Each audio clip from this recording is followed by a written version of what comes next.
So, the final season of Attack on Titan is finally here. The final season, part 2. And I am so freaking excited. Yes, we are going back to the meat and potatoes of this channel. I know I haven't done Attack on Titan content in a while, and I apologize for that. I've been kind of trying different things, experimenting a little bit, but now that the final season is coming out, it's time to go back to our roots a little bit and have some fun talking about this final season. I did get a bit burnt out for a while there, but I'm feeling pretty refreshed now, and I'm really excited to see the end of the story in its anime form. This is going to be so freaking cool. But before we get into it, I just want to let you guys know that this video is going to be a little bit different from my past episode reviews. In the past, when I've done episode reviews, I would use clips and screenshots from the episode, of course.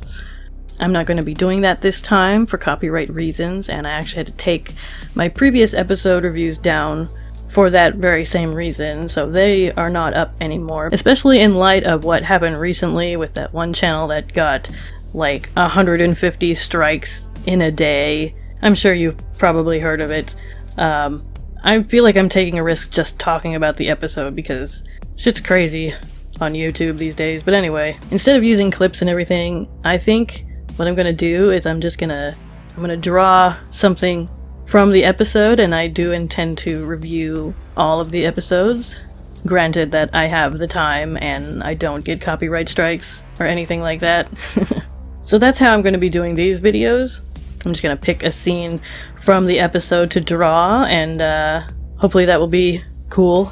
You guys can watch me draw something, or you can just like listen to me talk in the background if you don't want to watch that. But anyway, so yeah, that's what we're going to be doing. Sort of a review and draw thing. In fact, I think that's exactly what I'm going to call it. I don't know if anybody's done that before. I haven't bothered to like search for anything like that, but hey, let's give it a shot. Okay, so let's go ahead and get into the episode. So the episode opens up with a very somber scene. Hanji has found Levi, and he's all sorts of fucked up. It is very sad, very disturbing looking, and I'm gonna avoid spoilers, manga spoilers, in case anybody who stumbles across this video happens to be an anime-only person. But I'm sure if you are anime-only, you're probably wondering whether he is really dead or not, and hoping that he's not, because everybody loves Levi, and that would be sad. I'm not going to say anything about it. So we'll just go ahead and leave it at that. But yeah, I'm sure you're definitely questioning, especially since Hanji did not seem to want to let Flock check Levi's pulse, and she kind of ran off, or swam off, I guess is the right thing to say. So yeah, that was pretty sad in the manga, pretty horrible to see, and it's even worse in the anime. So yeah, once again, we're all traumatized by Attack on Titan. Thank you, Isayama and Mappa Studios. But yeah, in case you don't remember what happened to Levi in the last half of the season, he kind of stupidly, in my opinion, strapped a Thunder Spear to Zeke, I guess in an attempt to keep him from escaping, but Zeke decided to go ahead and blow himself up.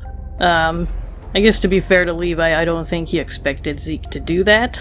I don't think he thought he was willing to kill himself, and that if the Thunder Spear did go off, that he would survive.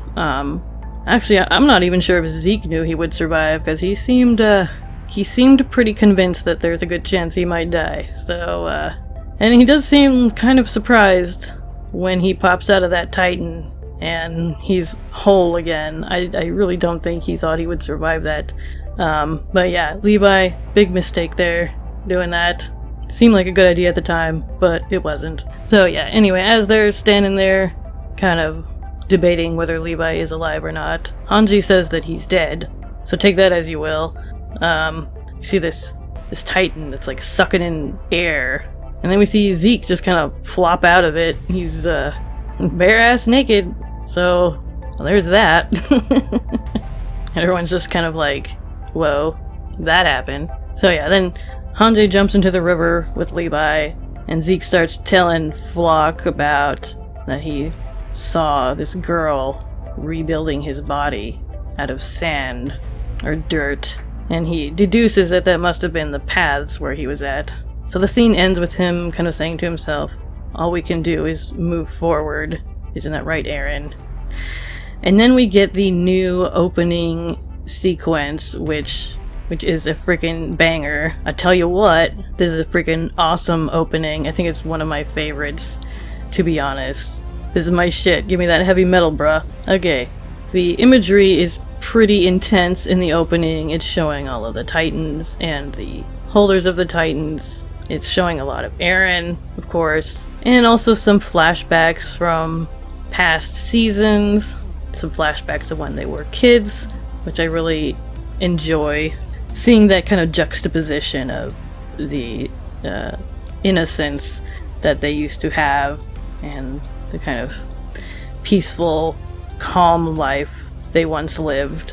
And we're constantly reminded that throughout the series. It really helps to add to the emotion of the story, the heaviness of how things are now versus how things used to be, and just a reminder of who Aaron used to be, especially because of, you know, how much he's changed. And I don't want to give too much away again. Of course, I've read the manga, so I know everything that happens, but yeah. We'll get into that a little deeper in later episodes. But yeah, there is one particular moment that I really love in the opening sequence. We see the three of them as kids running towards that tree, and then it goes from the three of them to just being Aaron there as a teenager, and he turns around, looks at the camera, and then he turns into an adult, who he is now, and it kind of zooms into his eye, and you can see a glimpse of something, and I can't say what it is,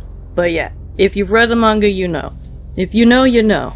But I thought that was pretty damn cool. Then immediately after that, we have this moment where he's standing on top of the wall and he's just screaming, and I love this little bit of animation right here. I just think this is so cool. It's so visceral and emotionally charged. Like, just right there, I think embodies just all of the pain and anger and hatred and emotion that is bottled up within Aaron. I just love that so much, and that's what I'm going to be drawing today for this review. I really love that. That's just a fantastic little piece of animation right there. And then immediately after that, we see a colossal titan stomp down onto us, and we see a dead butterfly, which you've seen butterflies a lot throughout Attack on Titan. Of course, butterflies are kind of symbolic of change, and I think also, in this case at least, the softness and innocence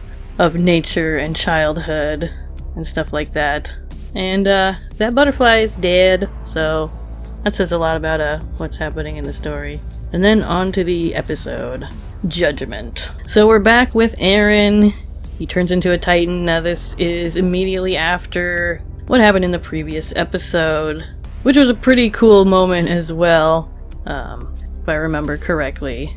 Pike gets him to go up on this roof, and I think she says something like, I'm going to show you our enemy, and then she points to him, and he's like, you're the enemy. And I think Kalijyx kind of pops out and tries to attack Aaron. That's right, he comes from like underneath Aaron, just totally wrecks the building. He tries to eat him, but he fails, and Aaron gets away. Now he's a Titan, and he's pissed.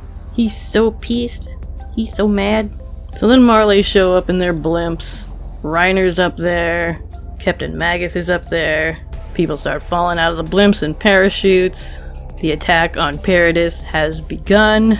There's cannons falling out of the sky. So then Kalijyx like cuts Pike's hand off, and I'm not sure if she wanted him to cut the chain instead, and he cutting her hand, but she like freaks out and jumps off the edge, and then she turns into a Titan. And let's just take a moment real quick to talk about the animation, because I don't think I've touched on this before.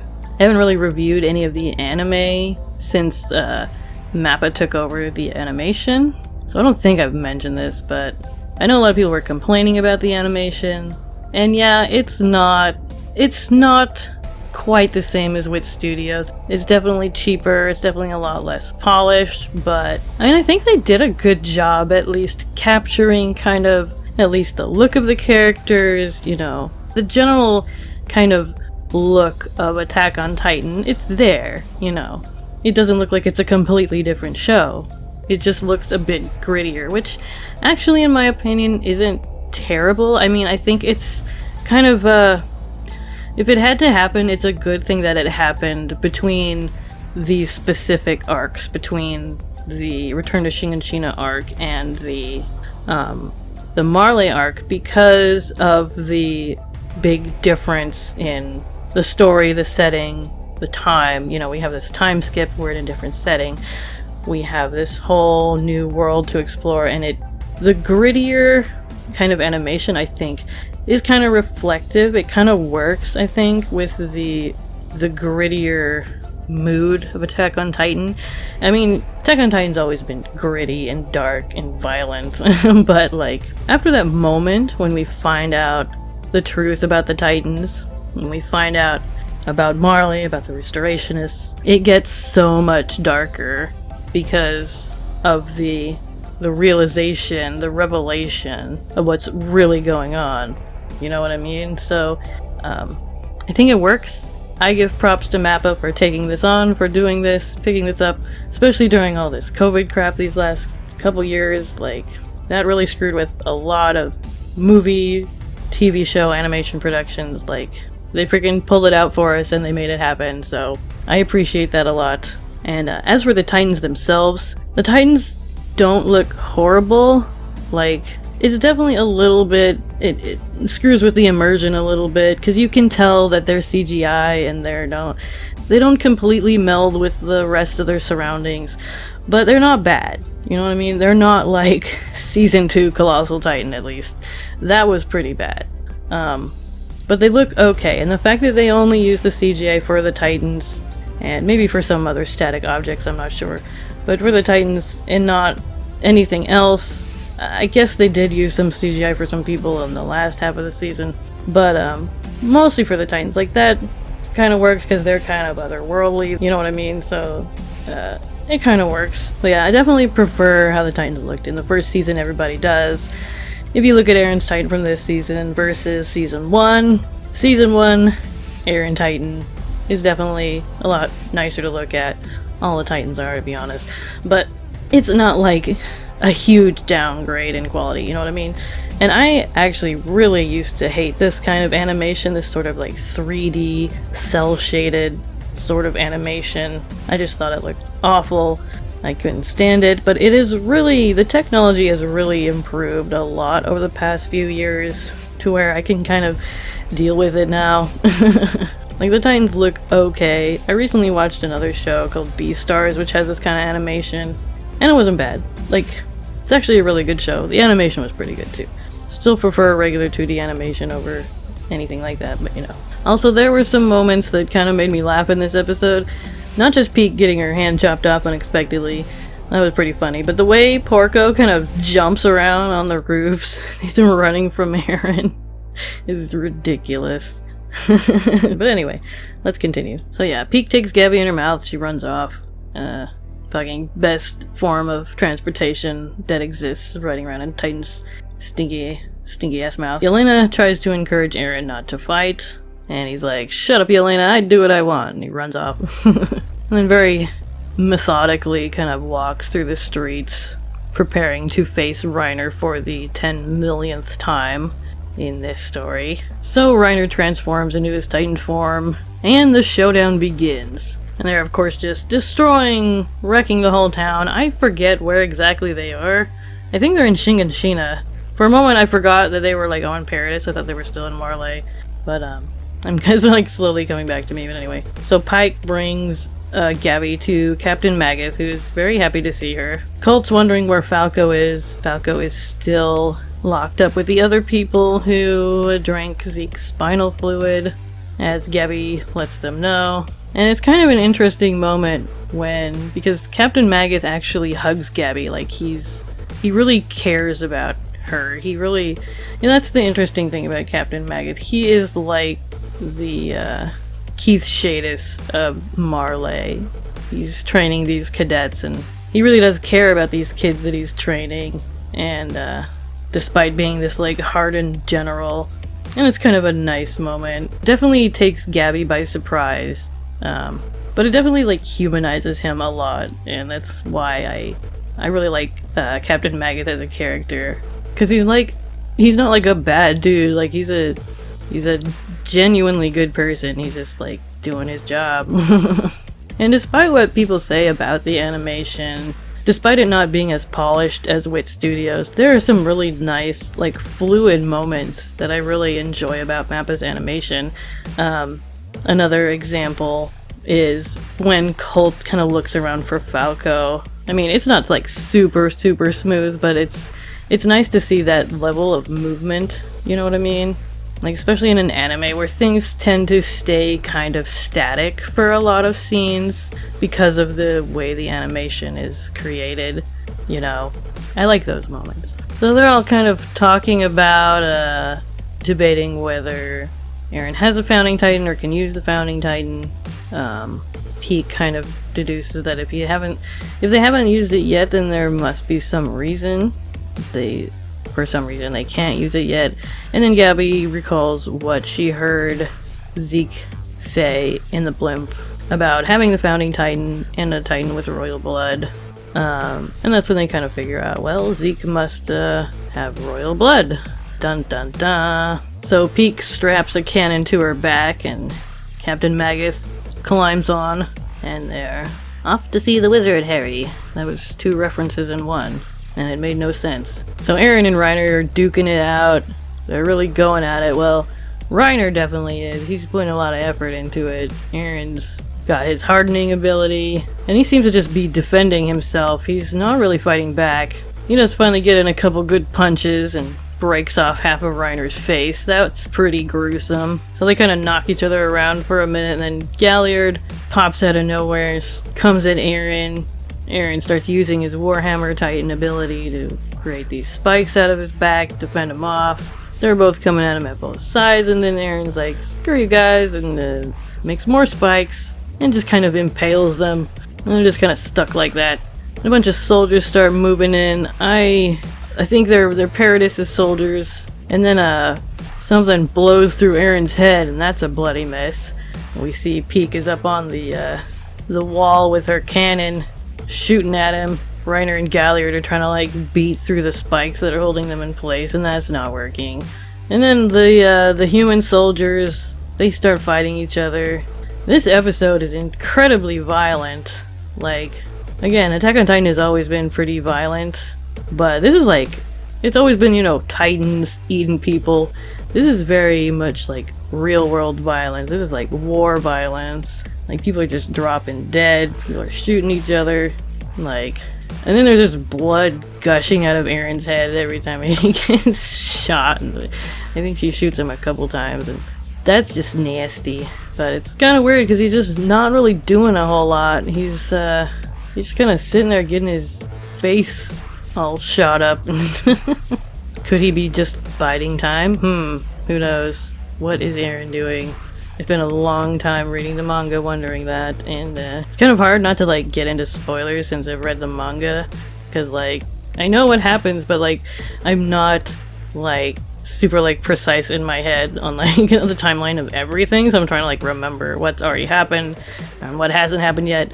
I also don't want to be like, you know, those you know, those anime review channels who'll have like, they'll review the manga and then they'll review the anime and like pretend like they don't know what's gonna happen in the anime. That kind of drives me nuts. I don't know why. It's a perfectly valid way to go about it, I guess, but I'm like, you know what's gonna happen, don't pretend like you don't. But anyway, so Reiner finally gets himself free. He pulls a spike out of his chest and he freaking stabs Eren with it, and they're just all nasty. Like they look nasty. They're all messed up. Like, this is the nastiest they've ever looked, I think. I'm trying to remember. It seems like in the first season, like I'm trying to think of that scene when Eren, you know, the first time he transformed and he eventually started getting like eaten by all these titans, there wasn't a whole lot of blood. It was mostly like steam, just lots and lots of steam. But like I don't know if Mappa just decided they like blood more, but like I'm just seeing a lot of blood now. Like there is some steam, but it's not like it was before. Like there's a lot of blood. So in the next scene, we see Anyakapon. He's got the keys for the cell that Connie and John and Armin and Mikasa and the others are in. And he comes to them and he wants their help to help protect Eren. And he lets them out and he's begging them to help him. Connie gets all mad. And this is a moment where Connie just kind of loses his shit a little bit. I gotta feel bad for Connie because he's almost sort of this background character, but he's been through so much, and you know, with what happened to his village and his mom and Sasha and all that. And I don't know, for me, a lot of times I just kind of forget he exists until he has these like really intense moments, and then I feel really bad for him, and then I feel bad that I forgot about him. But anyway, he's like, why should we trust you? Like, why should we defend Eren when he wants to basically make it so, you know, Eldians can't have children anymore? And Anyakapon tells them he doesn't want that. He wants to be their ally. He wants to help them. He didn't know about this whole plan. And nobody really seems to believe him, except Armin. My boy Armin, coming in with the logic. But also, one of the things that I love about Armin is he is the smartest character in the show. I've heard that people say, like, technically, like, even, like, I'm not sure if it was Isayama or somebody else, but officially Zeke's supposed to be, like, smarter than Armin, but I don't buy it, like, at all. But not only is he the smartest character in the show, but he's also a highly emotional character and an emotionally intuitive character. And he reads Anyakapon like a book, and he's like, I know he's telling the truth. Like, he just has that intuition, and he decides to trust him. And he takes his hand and helps him stand up, and Armin turns to Mikasa, and he's like, do you want to help Eren? And she kind of has this moment where she's like, yeah, I do, but, like, is that my own will? Do I really want that? Maybe it's just because of what he said about me being an Ackerman, and Armin doesn't believe that either. He thinks Eren was just lying. He's trying to convince everybody, and everyone's kind of like, why would Eren do this and that? And Armin's like, well, he wouldn't. Like, and he kind of deduces that he's pretending to be their ally because who knows what they would have done if he hadn't agreed to the euthanasia plan. And there are a lot of conviction in Armin's words, and you can kind of see that leader role finally starting to come out in him. And as if you have been watching my channel for a while, then you know that all throughout the manga, I've been saying that Armin has the potential to be a leader, and it has been foreshadowed that he will be a leader someday. And now we're starting to see that kind of come to fruition. Unfortunately, it's a little late, maybe. I mean, if Armin could have come up with a plan before Eren went and did all this stuff, that would have been better, but, you know, how could he think of a solution if there wasn't one? You know what I mean? I don't put that on Armin. I think it's just the situation. What could they have done? I mean, I think the choice Eren made attacking Marley, again, trying not to get into spoilers for anything that happens after this, Eren did not have to attack Marley. I don't believe that was necessary. I think he was being very rash. I think that he was kind of short-sighted when he made that decision. And, you know, because you don't know for sure what's going to happen. You can say, well, this could happen and this could happen. And you could feel like those are the only possible outcomes, but you never know. Because there could be all kinds of things going on that you can't see, that you don't understand, that could influence the outcome of anything. That's the whole theme of Levi, you know, his character, is that you never know how things are gonna go, right? No regrets. You gotta make the best choice you can in the moment, but you never know what the results are gonna be, really. And he tried to teach that to Eren, and I don't think Eren really got the message, because attacking Marley, not the best decision, in my opinion. But anyway. So as that's going on, all the fighting continues outside. A lot of bloody bodies, a lot of nastiness, so much violence. And it ends with Eren screaming bloody murder, and that's it. And that episode felt so freaking short. Like, it almost felt like nothing happened in that episode. Why are these episodes only like 20 minutes? It's so hard to sit here and wait a week for the next one. That was really good though. That was so good. This season just started off with a bang. Just non-stop action, non-stop craziness, and there's just so much to talk about. And I can't wait to do more of these reviews and talk about Attack on Titan again. It has been a little while. And I am just really excited for this last season and how it is going to be adapted to anime. I know a lot of people kind of didn't like the manga ending. Most people did, but there was a very vocal minority of people who hated it. And do I hope they change it? Well, there is room for improvement, to be honest. I hope that they, I feel like the core of it is pretty solid. Again, I'm not going to get into spoiler territory in case there's any anime-only people here, but like, it could be a little better. I'm not gonna lie. So, yeah, and I'm sure they'll really polish it out and make it as good as it can be. And I think it's gonna be amazing. I can't wait to see just the final episode or two and everything that happens then. Oh my god, it's gonna be fantastic. Props to Wit Studios, props to Mappa, and everybody who works on this show or has worked on this show. It is such a good adaptation to the source material.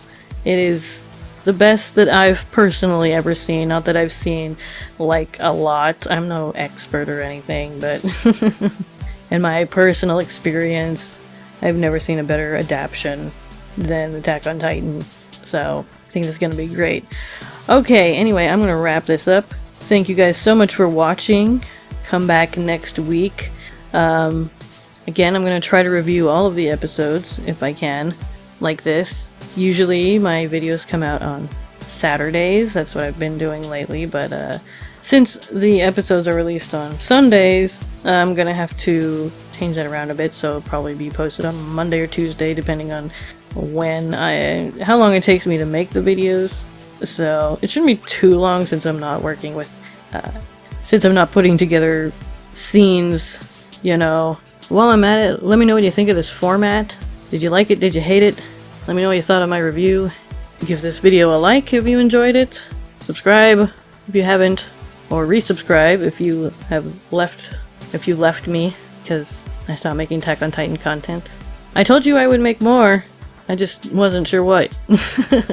I kind of scrapped the videos I was previously working on, my discussion videos, because, I mean, honestly, there are so many amazing, videos discussing Eren as a character. I was going to do that, but, I don't know if there's anything more I can add. I can't do any better than that. There's some really, really good analyses out there, so I really don't think there would be any point to me really trying to do the same thing, because, I mean, I feel like everything that's been said, that could be said about Eren already has been, so. But, talking about Eren, just side note, I really, really love his character now. I used to really not care for Eren very much, but as his character developed over these last couple arcs, he's become really intriguing. He's become a really fascinating character to look at and to study and to think about. And there's a lot of emotion there as well. It's truly sad thinking about Eren as a child and as things have happened, as all the things that have happened to him and of course his friends and everyone on Paris. It's just, I really enjoy the whole loss of innocence theme in this story. It's so freaking sad and depressing and really hits you in the gut, you know what I mean? And again, Eren, I don't think he made the right decisions, but like I don't hate him for it because he's not like an evil, he's not like a bad guy, you know? Like it's just really sad to see someone change so much in such a way. You know what I mean? I'm trying not to say too much. We'll discuss it more later. But if you read the manga, you know exactly what I'm talking about. So anyway, yeah. I love Eren. He's an amazing character. I might like him almost as much as Armin. Armin is still my favorite. Always will be. But yeah, Eren is an incredibly compelling character that deserves a whole hour's worth of discussion. I am not smart enough for that. Some people have said I'm as smart as Armin. I'm not. I'm just not. But thank you. Anyway, yeah, I'm gonna wrap this up. I'll see you guys next week for the next episode. And yeah, thank you for watching. Peace.